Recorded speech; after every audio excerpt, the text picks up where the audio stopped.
Hello मित्रों, good morning बधाने।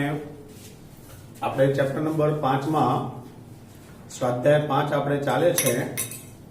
સ્વાધ્યાય 5 માં આપણે અગાઉના વિડિયોની અંદર ત્રણ દાખલા કરેલા છે। દાખલા નંબર 4, જો x iy = વર્ગમૂળમાં a ib / c id હોય તો સાબિત કરો કે x² + y² નો square = a² + b² / c² + d²।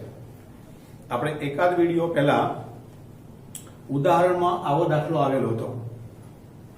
ચોપડીમાં અઘરી મેથડ છે, કરણી કરી છે, એ વખત મેં તમને ના પડેલી કે ચોપડીની મેથડ અઘરી છે, એના કરતા હું તમને સિમ્પલ મેથડ આપું છું। તો એ મેથડે આપણે આ દાખલો કરીએ છીએ। પહેલા તો આપણે આ સિમ્પલ મેથડ કેવી રીતે વાપરી શકીએ એના માટે નિયમ કયો છે કે આપણે આ મેથડ વાપરીએ તો એ નિયમને ફરી રિપીટ કરું। એ વિડીયોમાં મેં તમને કહ્યું હતું, પાછો આ દાખલામાં એને રિપીટ કરું। હજુ આ સ્વાધ્યાયમાં આવા બીજા 2-3 દાખલા આવવાના છે।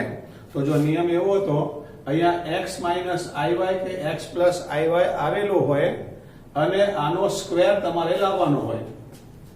અહીંયા x iy કે x + iy આવ્યો ને આનો સ્ક્વેર x² અને y² જો સાબિત કરવામાં આવી જાય તો આપણે સમજવાનું કે આ સિમ્પલ મેથડ આપણે વાપરવાની છે। સિમ્પલ મેથડ એટલે મિત્રો બે બાજુ માનાંક કરી દેવાનું, એકદમ દાખલો શોર્ટ થઈ જાય। તો જો આપણે રકમ લખીએ પહેલા x iy વર્ગમૂળમાં a ib અને c id આપણે રકમ લખી। આ x અને y છે, અહીંયા x² અને y² લાવવો છે તો બે બાજુ આપણે માનાંક લઈ લઈએ, એકદમ સિમ્પલ થઈ જાય। તો બંને બાજુ આપણે માનાંક લેતા, તો માનાંકમાં x iy આ વર્ગમૂળ એમને એમ લખી આપણે, અંદર આપણે માનાંક લઈ લેવાનો। તો a ib અને c id માનાંક મિત્રો અહીંયા અંદર લેવાય, કારણ કે આપણે આનો માનાંક કરવાનો છે, વર્ગમૂળનો નહીં। એટલે વર્ગમૂળ આપણે બહાર રહેવા દેવાનું અને અંદર જે આપણી સંકર સંખ્યાઓ છે એનો આપણે માનાંક લખી દેવાનો। હવે અંશ અને છેદમાં હોય તો બેને માનાંક આપણે અલગ અલગ આપી દેવાનો। તો માનાંક આપણે ઉપર આપી દીધો, માનાંક આપણે નીચે આપી દીધો। તો ટૂંકમાં બે બાજુ આપણે માનાંક થઈ ગયો। હવે માનાંકનું સૂત્ર છે વર્ગમૂળમાં પહેલાનો વર્ગ પ્લસ બીજાનો વર્ગ। તો વર્ગમૂળમાં પહેલો વર્ગ એટલે x નો વર્ગ પ્લસ માઈનસ y નો સ્ક્વેર। તો વર્ગમૂળમાં પહેલાનો વર્ગ પ્લસ બીજાનો વર્ગ એટલે આનું સૂત્ર થઈ ગયું। આ વર્ગમૂળ આપણું એમ ના એમ। હવે આ માનાંક માટે મિત્રો વર્ગમૂળમાં પહેલાનો વર્ગ પ્લસ બીજાનો વર્ગ, તો a નો વર્ગ અને માઈનસ b નો વર્ગ આપણે લખી નાખ્યો। નીચે પણ માનાંક માટે એ જ પ્રમાણે વર્ગમૂળમાં c નો વર્ગ પ્લસ માઈનસ b નો વર્ગ। ટૂંકમાં જે ત્રણ જગ્યા ઉપર આપણી પાસે માનાંક હતો એ ત્રણેય જગ્યા ઉપર સૂત્ર પ્રમાણે વર્ગમૂળમાં પહેલાનો વર્ગ પ્લસ બીજાનો વર્ગ એવું આપણે ત્રણેય જગ્યાએ કરી દેવાનું અને આ વર્ગમૂળ આપણું એમ રહેવા દેવાનું। હવે આ બંને વર્ગમૂળ, પહેલા મોટું મેઈન વર્ગમૂળ અને આ વર્ગમૂળ આપણે કાઢી નાખીએ। તો બંને વર્ગમૂળ કાઢવા માટે આપણે બંને બાજુ વર્ગ કરવો પડે। જો અહીંયા બી આપણે વર્ગ કરીએ ને અહીંયા બી વર્ગ કરીએ તો આ વર્ગમૂળ નીકળી ગયું। આનો આપણે વર્ગ કરીએ તો વર્ગ અને વર્ગમૂળ કેન્સલ, તો x² + y² આપણા બાકી રહે। આ બાજુ આપણે વર્ગ કરીએ તો આ મેઈન વર્ગમૂળ નીકળી જાય, વર્ગ અને આ વર્ગમૂળ બે નીકળી ગયા, તો આ બાકી રહ્યું આપણી પાસે। તો વર્ગમૂળમાં a² + b² અને આ વર્ગમૂળમાં c² + d² બાકી રહ્યા। હજુ આપણી પાસે વર્ગમૂળ છે તો એ વર્ગમૂળને કાઢી નાખો, ફરી પાછો એનો સ્ક્વેર કરો। તો ફરીથી બંને બાજુ વર્ગ કરીએ તો આની ઉપર વર્ગ લખવો પડે આપણે, અને જ્યારે આનો વર્ગ કરીએ આપણે ત્યારે વર્ગમૂળ કાઢી નાખવાનું। તો a² + b² / c² + d² જે આપણે સાબિત કરવાનો હતો। દાખલો ફરીવાર આપણે રિપીટ કરીએ।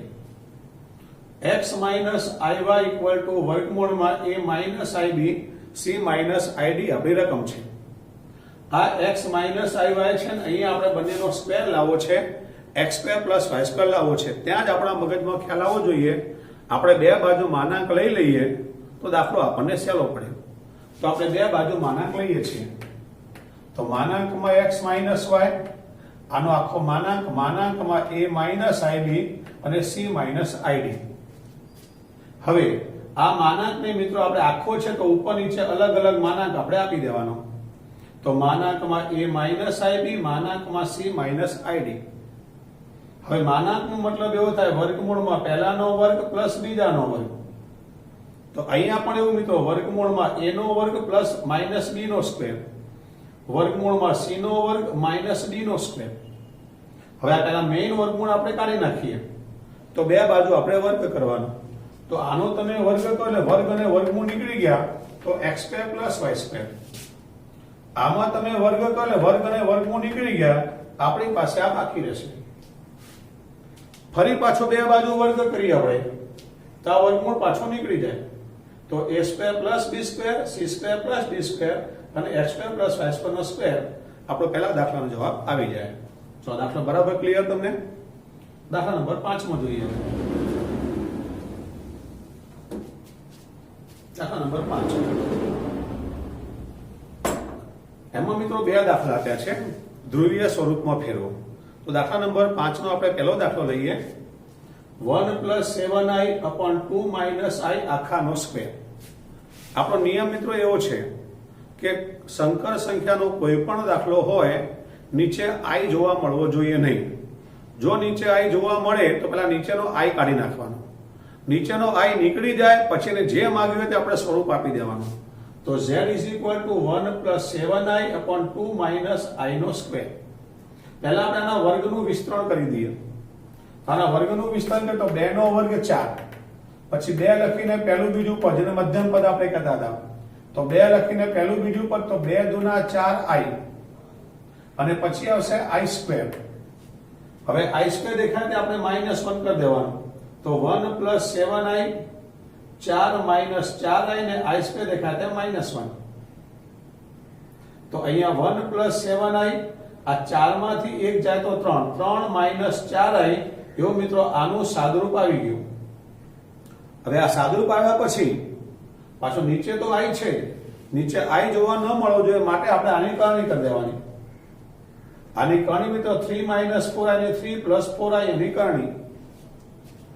પછી 1 વડે આપણે બંનેને ગુણીએ તો 1 × 3 એટલે 3, 1 × 4i એટલે 4i, 7 × 21i અને 7 × 28i². એમ આપણે 1 વડે બંનેને ગુણ્યા અને 7i વડે પણ બંનેને ગુણ્યા. હવે નીચે 3 નો વર્ગ 9 -4 નો વર્ગ 16i². હવે આ 3 21 ને 4 25i, i² એટલે -1 થાય તો 28 અને માઈનસ અને -28. નીચે 9 આ માઈનસ અને i² એટલે -1 થાય તો -16. તો 28 માંથી 3 જાય તો -25 + 25i, 16 ને 9 25. તો આનું સાદુરૂપ આપણી પાસે આવું આવ્યું. હવે આપણે 25 વડે બેને અલગ અલગ ભાગી દેવાના. તો 25 વડે આને ભાગવા એટલે -1 આવે અને 25 વડે આને ભાગવા એટલે 1 આવે. તો અહીંયા આપણને z = -1 + i એવું આપણને રકમમાં મળે છે. મતલબ કે આનું સાદુરૂપ મળ્યું.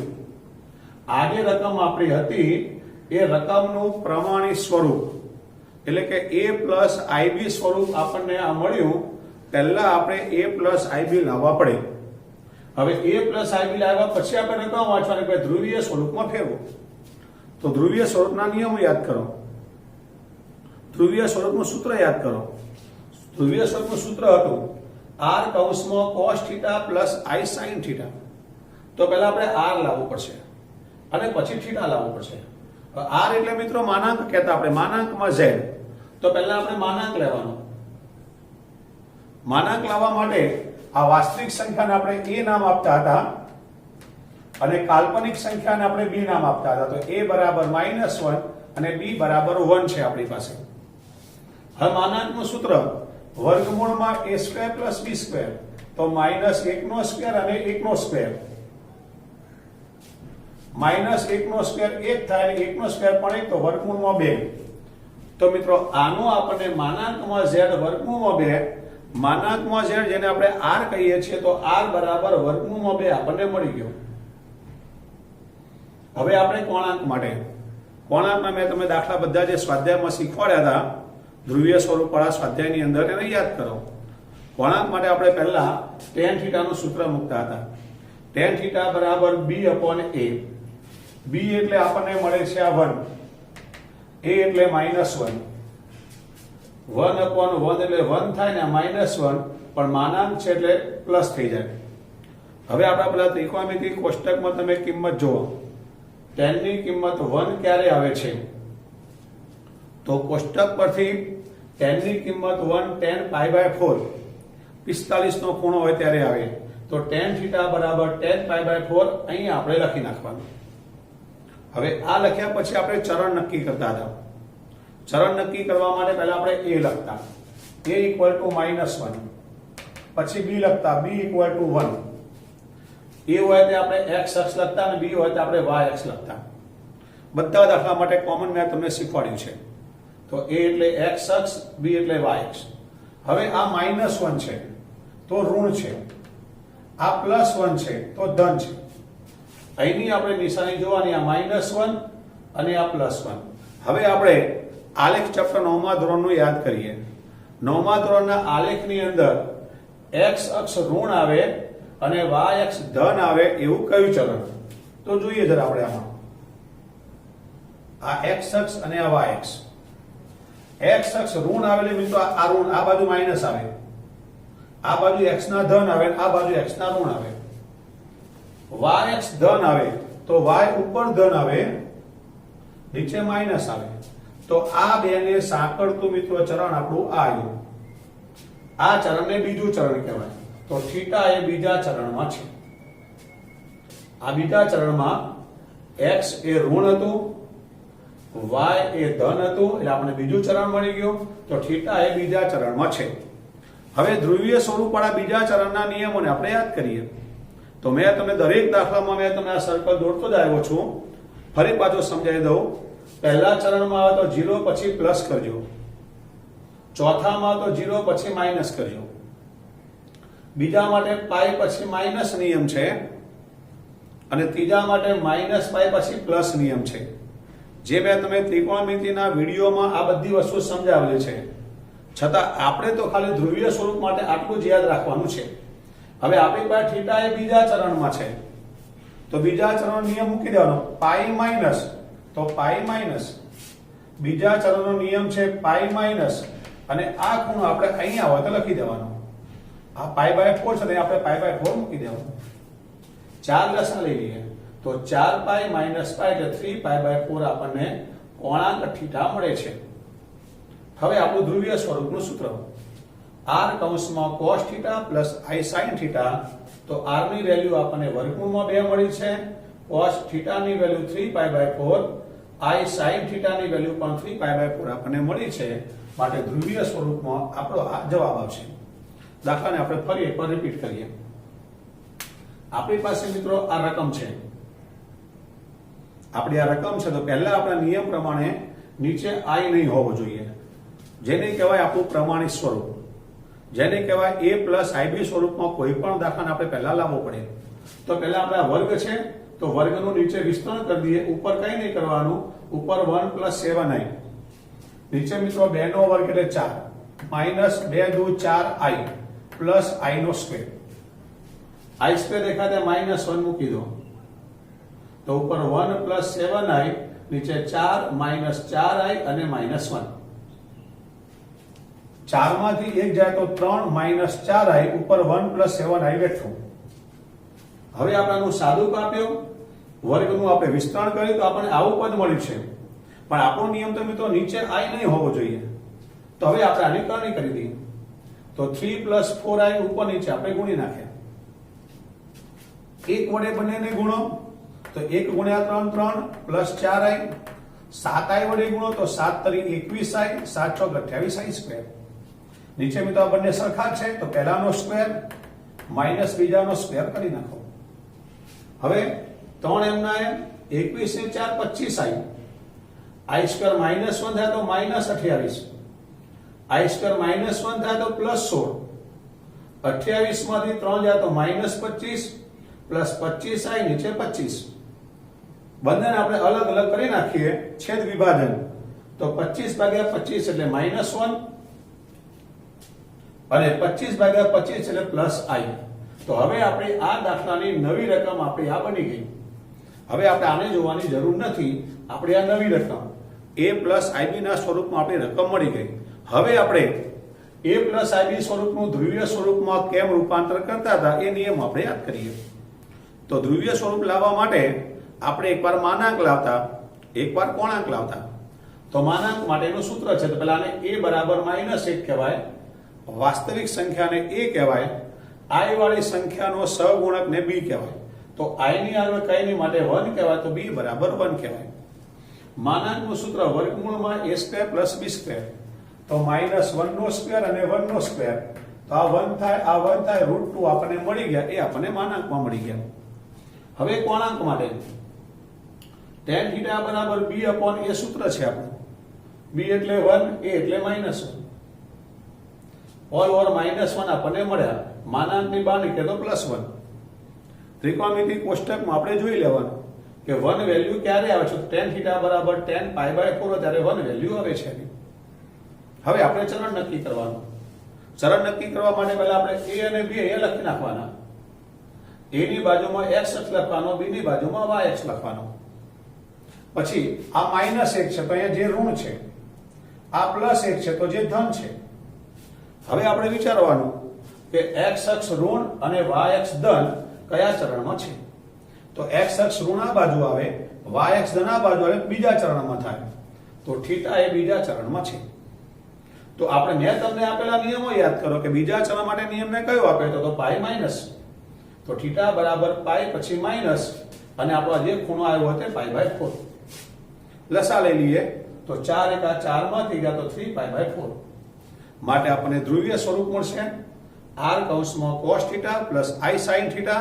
એમાં આપણે r ની વેલ્યુ મૂકવાની વર્ગમૂળમાં 2 અને θ ની વેલ્યુ મૂકવાની 3π/4 cos 3π/4 પ્લસ i sin 3π/4.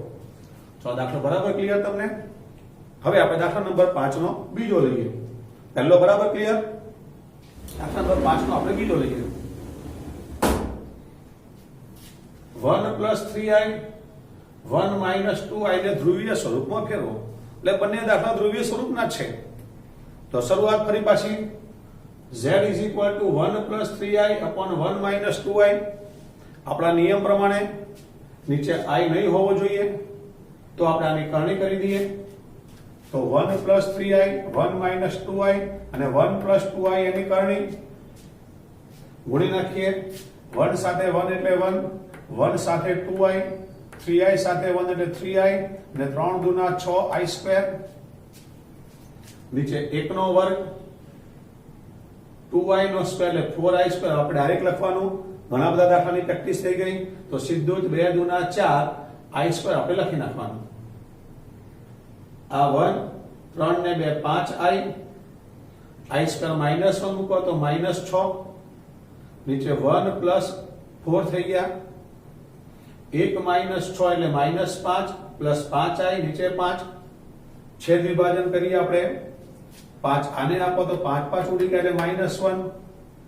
5 આને આપો 5 5 એટલે 1i. તો z = -1 + i. આનું આપણે મિત્રો પ્રમાણિત સ્વરૂપ અથવા a + ib સ્વરૂપ મળી ગયું. હવે આ મળ્યા પછી લોકો જે માંગ્યું આપણે જોઈ લેવાનું. એ લોકો માંગ્યું છે ધ્રુવીય સ્વરૂપમાં ફેરવું. આપણી રકમ z = -1 + i છે. ધ્રુવીય સ્વરૂપ હમણાં આપણે જોયું. પહેલા આપણે માનાંક z એટલે કે r જોઈશે. તો a = -1, b = 1. માનાંકમાં z બરાબર વર્ગમૂળમાં a² + b². તો -1 નો સ્ક્વેર પ્લસ 1 નો સ્ક્વેર, આ 1 થાય, આ પણ એટલે વર્ગમૂળમાં 2. તો માનાંક આપણને વર્ગમૂળમાં 2 મળી ગયા. હવે આપણે કોણાંક જોઈએ. કોણાંક માટે સૂત્ર છે મિત્રો tan θ બરાબર b upon a. b ની વેલ્યુ 1, a ની વેલ્યુ -1. આ બેનો આપણે ભાગાકાર કરીએ તો -1 થાય. માનાંકની બહાર નીકળે તો 1 થાય. તો tan θ બરાબર tan π/4 આપણને મળી ગયા. હવે a = -1 આપણે ચરણ નક્કી કરીએ છીએ. a = -1, b = 1. a ને આપણે x અક્ષ કહીએ છીએ, b ને આપણે y અક્ષ કહીએ છીએ. આ માઈનસ એટલે ઋણ આવ્યો, 1 એટલે આ ધન આવ્યો. હમણાં આપણે આગલા દાખલામાં જોઈએ એ પ્રમાણે x અક્ષ ઋણ એટલે મિત્રો આ બાજુનો ભાગ, y અક્ષ ધન એટલે આ બાજુનો ભાગ. તો મિત્રો બીજું ચરણ થઈ ગયું આ, અને થીટા એ બીજા ચરણમાં છે. પછી થીટા બરાબર બીજા ચરણનો આપણો નિયમ યાદ કરવાનો. નિયમ હતો આપણો પાઈ માઇનસ, અને આ જે ખૂણો આવ્યો હોય તે, તો આપણને મળશે 3π/4. આ કોણાંક મળી ગયો. તો ધ્રુવીય સ્વરૂપ r કૌંસમાં cos θ plus i sin θ. તો r ની વેલ્યુ આપણી વર્ગમૂળમાં 2 હતી, અને cos θ એટલે 3π/4, i sin θ એટલે 3π/4. ફરી આપણને રિપીટ કરી લઈએ. રકમ હતી z is equal to 1 plus 3i upon 1 minus 2i. આપણા નિયમ પ્રમાણે નીચે i છે, નહીં ચાલે, એટલે આપણે એની કરણી કરવાની. તો 1 plus 2i વડે આપણે એની કરણી કરી દઈએ. તો 1 વડે ગુણ તો 1 into 1 plus 2i plus 3i plus 6i square. નીચે પહેલાનો સ્ક્વેર 1, બીજાનો સ્ક્વેર તો 4i square. આ 1 છે, 3 ને 2 5i. i સ્ક્વેર દેખાતા -1 એટલે -6, 1 i સ્ક્વેર -1 એટલે +4. તો -5 પ્લસ 5i upon 5. બંનેને 5 વડે આપણે અલગ અલગ કરી દઈએ. તો -1 પ્લસ i આપણને મળી ગયા. તો મિત્રો z is equal to -1 plus i આપણને મળ્યા. એ આપણું a પ્લસ ib નું સ્વરૂપ આવી ગયું. હવે ધ્રુવીય સ્વરૂપ માંગે કે તરત આપણને ખબર પડવી જોઈએ કે આની અંદર આપણે માનાંક અને કોણાંક લાવવાનો છે. તો માનાંક z is equal to વર્ગમૂળમાં a² plus b². તો -1 નો સ્ક્વેર, 1 નો સ્ક્વેર, 1 plus 1 એટલે વર્ગમૂળમાં 2 આપણને મળે છે. હવે કોણાંક માટે tan θ નું સૂત્ર છે માનાંકમાં b upon a. તો 1 upon -1 એટલે -1, બહાર નીકળે તો +1. તો tan θ બરાબર tan π/4 આપણને મળી ગયા. હવે a equal to -1 અને b equal to 1. a ને મિત્રો x અક્ષ કહેવાય, b ને y અક્ષ કહેવાય. x અક્ષ એ ઋણ છે, y અક્ષ એ ધન છે. તો આ મિત્રો બીજા ચરણમાં થાય, જે મેં તમને આલેખ ઉપર શીખવાડી દીધો. હવે જે ચરણ આવે એ ચરણનો નિયમ અહીંયા લગાડી દેવાનો. તો θ બરાબર આપણી પાસે બીજું ચરણ, તો બીજા ચરણ નિયમ પાઈ માઇનસ લખી દેવાનું, અને આ જે ખૂણો આવ્યો તે લખી દેવાનું બાજુમાં. આનું આપણે સાદું આપવાનું. તો 3π/4 આવ્યા. માટે ધ્રુવીય સ્વરૂપ r કૌંસમાં cos θ plus i sin θ. તો r ની વેલ્યુ આપણી પાસે √2 છે, અને θ ની વેલ્યુ 3π/4 મૂકી દઈએ એટલે આપણને જવાબ મળી જાય. ચલો, બરાબર સમજ પડી ગઈ?